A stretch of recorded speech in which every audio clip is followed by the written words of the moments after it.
दिवसीय त्याची तारीख लवकरच सांगितली जाईल अशी घोषणा पण झालेली. अधिवेशन हो.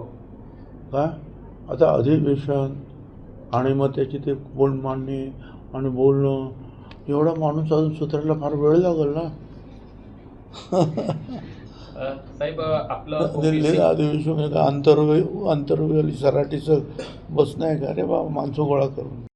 हे बघा, आम्ही कोणाचं नाव घेतलेलं नाही. त्यांचीच जे काय राईट हँड असलेले जे वाळेकर का काय नाव आहे बापू काय, त्यांनी ती सगळी जी माहिती त्याच दिवशी संध्याकाळी सगळ्या चॅनलला सांगितली. तर बाबा असं झालं असं झालं असं झालं. आता मी तर तिथे नव्हतो, म्हणजे तिथे होते त्या लोकांनी सांगितलं की कोणाचे आमदार तिथे होते, कोणी काय सांगितलं, कशा रीतीने पोलिसांवर हल्ले झाले, हे सगळं त्या वाळेकरांनी सांगितलेलं आहे. ते काय त्यामुळे आता बरं त्यांचं जे म्हणणं जे आहे की दंगली केलं ना तुम्ही, तुमच्या म्हणा जरांगेनं म्हणा तुझ्या लोकांनी बीडमध्ये काय केलं, त्याला काय म्हणतात, एवढंच की दुसऱ्या बाजूने त्याला प्रतिकार झाला नाही.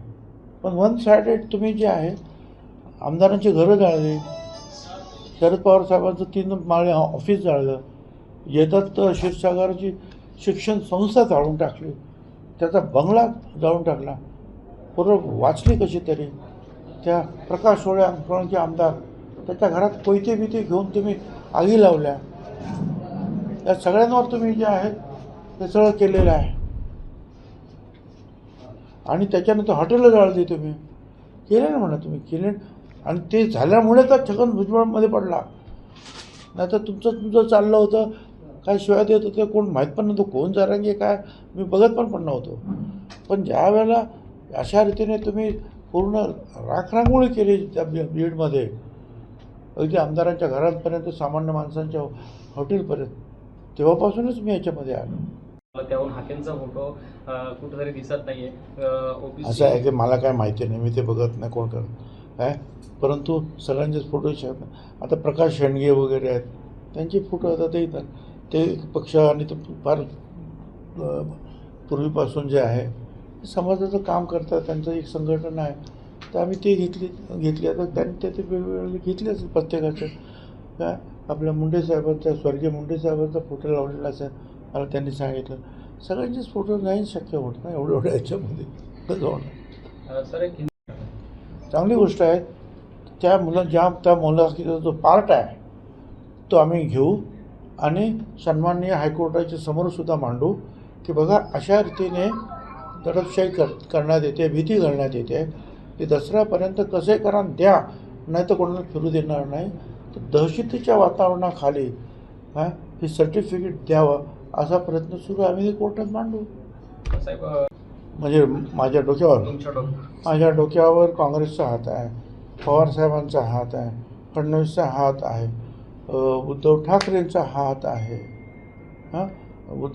तुमच्या एकनाथराव शिंदेंचा हात आहे, आणि सगळ्यात जास्त म्हणजे जनार्दनांचा हात आहे. आणि येवला लासलगावच्या मतदारसंघाचा माझ्या डोक्यावर हात आहे.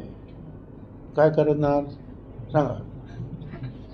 साहेब दिल्लीमध्ये सगळ्यांवरच टोक लागली, तुम्ही टीका करताना. असं आहे ना की त्या अभ्यासकांना सुद्धा माहिती आहे की मराठा आरक्षण जे दिलेले आहे 10%, त्याच्यामध्ये जवळपास सगळे 10% जे आहेत, 1% सोडलं, मराठा समाजाच्या विद्यार्थ्यांना त्याचा फायदा झालेला आहे. त्याच्या अगोदरसुद्धा EWSमध्ये सुद्धा तशीच परिस्थिती होती. आणि विशेष म्हणजे मेडिकल कॉलेजमध्ये आणि MPSCला सुद्धा त्या परीक्षा झाल्यात, त्याचा जो कट ऑफ पॉईंट जो आहे तो ह्या मराठा आरक्षण आणि EWSमध्ये कमी आहे, कमी मार्कामध्ये ॲडमिशन आहे. आणि यांचा कट ऑफ पॉईंट जो आहे OBCचा हा त्यांच्यापेक्षा कितीतरी वरती आहे, त्याच्यामुळे तिकडे नुकसान होतं.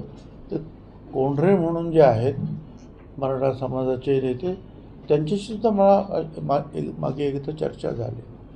आणि बाकीचे पण लोक सांगतात की याच्यामध्ये तर आमचं नुकसान झालं त्या OBCमध्ये जाऊन. पण तिथे 374 जाते, त्याच्यामध्ये 54% समाज राज्याचा, म्हणजे किती मुलं किती मुली. आणि त्याच्यामध्ये नंबर लागायचा आणि हे म्हणजे फक्त एका समाजापुरतंच होतं. आता मी जे मागे म्हणालो 5-6 दिवसापूर्वी की मराठा समाजाच्या काही अशा अभ्यासू लोकांनी, ज्यांचा अभ्यास नाही, अशिक्षित आहे, त्यांना समजत नाही आरक्षण म्हणजे काय, फायदा कशात आहे, त्यांनी उत्तर देऊ नये. पण ज्यांचा अभ्यास आहे त्यांनी उत्तर द्यावं की भलं कशामध्ये आहे काय. म्हणजे त्याच्यामध्ये मराठा समाजाचं नुकसान पण आहे आणि इतरांचं पण नुकसान आहे. आता isakal.com आहे देशातील नंबर 1 ची मराठी न्यूज वेबसाईट. प्रत्येक अपडेटसाठी isakal.com ला नक्की भेट द्या.